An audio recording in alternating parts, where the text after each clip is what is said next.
سبزیاں اپنی غذائی اور طبی اہمیت کی وجہ سے حفاظتی خوراک کے نام سے منسوب کی جاتی ہیں۔ ان میں صحت کو برقرار رکھنے اور جسم کی بہترین نشو و نما کے لیے تمام ضروری اجزاء مثلاً نشاستہ، حیاتین، نمکیات وغیرہ وافر مقدار میں پائے جاتے ہیں، جو کہ دیگر غذائی اجناس میں قلیل مقدار میں ملتے ہیں۔ طبی لحاظ سے بھی سبزیوں کی افادیت سے انکار ممکن نہیں ہے۔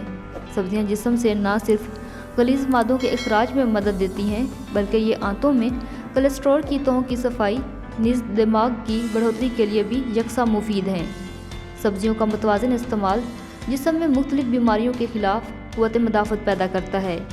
ماہرین خوراک کے ایک اندازے کے مطابق انسانی جسم کی بہترین نشو و نما اور بڑھوتری کے لیے غذا میں سبزیوں کا استعمال 300 یا 350 گرام فی کس روزانہ ہونا ضروری ہے، جبکہ پاکستان میں سبزیوں کا فی کس روزانہ استعمال صرف 100 گرام ہے، جو کہ لمحہ فکریہ ہے۔